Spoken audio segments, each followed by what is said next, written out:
good, my pack? My brother Kid here, back again. How's everybody doing on there? I hope everybody is well. It is the season of being scary, right? So check this out. I was on my Twitter. I do post on Twitter, guys, and I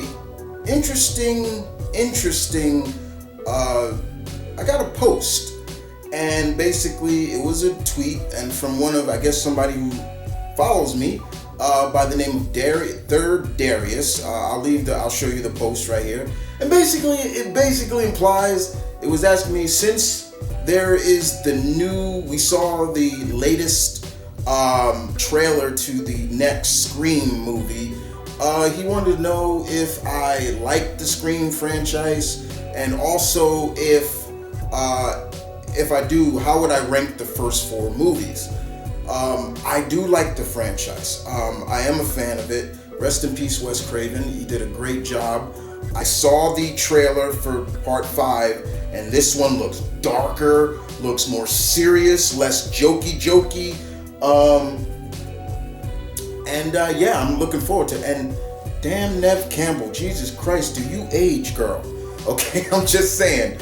But yeah, I saw that, and I'm like, okay, I was just gonna answer it. I just was gonna and then move on. But I decided, you know what? Maybe. So I replied to him. I said, hey, if you're a part of the pack, and you follow the channel, how about if I just give you a video in terms of it? So this one's for you, Darius. So yeah, ranking the first 4 movies. What are my favorites? So I'm ranking the first 4 movies. So I guess we'll start from, we'll go 1 being my favorite, 4 being my least favorite. Okay, so we'll rank it from there. So the first ranking, I have to put, no matter what, I got to put the first movie. The first movie really captured everything you wanted. This was a real good film with some young blood talent at the time. I was loving the crime aspect of it, the whodunit aspect, and trying to figure out why. And I really enjoyed that, and it really captured. It was really funny because I remember watching that trailer for the first time, and being that, I was like, hey, Drew Barrymore. I'm a big fan of Drew. Love Drew. I grew up with Drew Barrymore. And then I saw the movie, and spoiler alert for anybody who ain't never seen it before, she gets killed off in the first part of the movie, and I'm like, okay, this is some serious, you know what? Try not to curse here, but I was like, okay. So but I really enjoyed it. I thought everybody did a great job, and in my opinion, at that time, I looked at Matthew Lillard, who would go on later on to be Shaggy, and a damn good Shaggy, in my opinion. I'm like, oh my God, I see Cletus Cassidy, and I've kept that for I don't know how long. I've been saying it for years. Matthew Lillard should have been Cletus Cassidy. So number 2 ranked on my list, I got to go with is the second one. I thought the second one really did pick up. I like that it took place now. Sydney who was the final girl. She moves on to college now, and all this starting up again. Once again, the seriousness, showcasing that Sydney's gotten hardened over that first aspect. Sure, you had some of the new returning cast like Jamie Kennedy, but still, you had like Jerry O'Connell. You had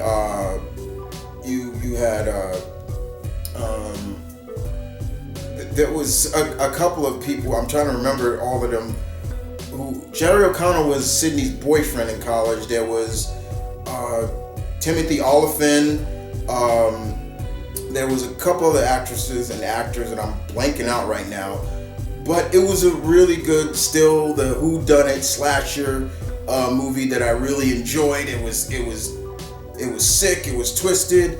And once again, we saw characters in the beginning. It was like almost becoming a theme of the movie. Like you think you're gonna get these big names, and then they get killed off. In the first part of the movie, we see the man himself, Omar Epps, and Jada Pinkett Smith in the first movie, and clearly you're like, if you are a person of color watching this, you're like, yeah, they're gonna die first, and that's exactly how what happened. They did die. I hated it. I didn't like it then. I still don't like it because it's the way they died.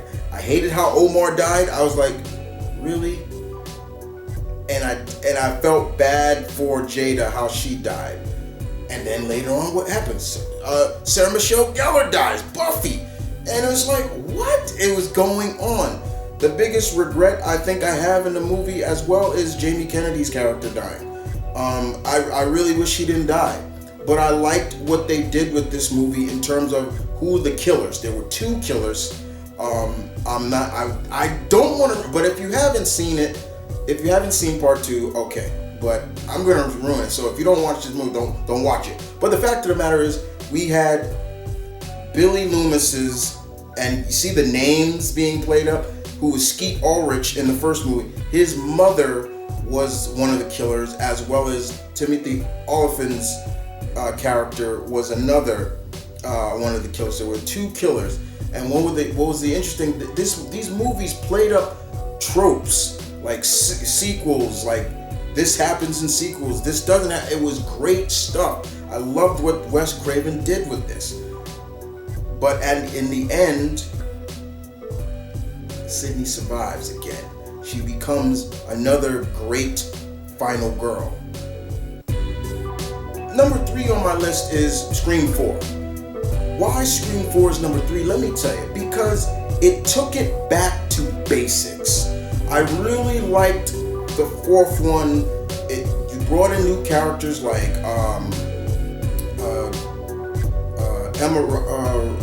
Emma Roberts, Julia Roberts' cousin. You had the lovely Peyton. Jesus Christ. You had Macaulay Culkin's brother Kieran. You had the older cast in there from Neve Campbell, Courtney Cox, David Arquette. We saw, and some nuanced people and some very familiar actors that were used to get killed. I'm sorry. But it took it back to basics from what the first one was. The first one, it felt like young. They were, using the young talent. And then we see that the stuff starts up all again. And the twist behind it was just sick. The fact that Sydney, who now has gone on to be a publicist and write books and things like that, now she comes back home to Woodsboro, and she tries to connect with the family she does have left, her aunt and her cousin, and finds out that at the end, her cousin and Macaulay Culkin's brother, Kieran, are the killers. And she wants the fame like Sydney got. Sydney didn't want the fame. She never wanted it, but she got it because of being, quote unquote, the final girl. And she would do anything to get it. And there's a scene in this movie where I think, correct me guys if I'm wrong, it's Emma Roberts, right? Believe me, correct me. She beats the living hell out of herself just to give that visual of, yeah, I'm the final girl. Look what happened to me. And when she finds out that her cousin Sydney is alive, it goes crazy. But I loved part 4. And number 4 ranking is number 3. I wasn't a big fan of part 3. I think 3, to me, I watched it from time to time, but I don't. If it comes on cable or anything like that, or I will barely watch it because there was a lot of this felt really rushed, and it felt like they pushed more of the comedy, which I didn't like. I did like the cameo from Carrie Fisher, so rest in peace. I did like that cameo, and I loved what she said because she's supposed to be playing this worker who, in the files, and they looked at her and they were like, "Are you?" And she's like, "Yeah, I get that a lot." And she says, "Yeah, I was up for Princess Leia, but guess who gets the role?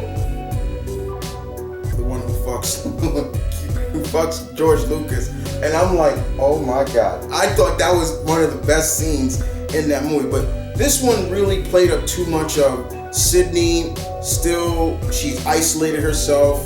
She's now a crisis help. She does.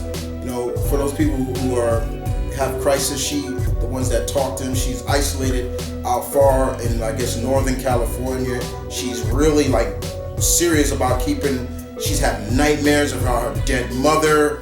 And this one played up more of her mother, Maureen Prescott, and we're seeing that Maureen, went out to Hollywood. She became an actress. They basically said she had some, it seems like she got into like some casting couch bullshit. Like literally, there was some scenes like there was one of the producers said nothing happened to her that she didn't bring on herself, and I'm like, are you basically saying she got raped or there was some fucking casting couches nonsense? And I'm cursing, but that's all right. And I'm like, that's disgusting.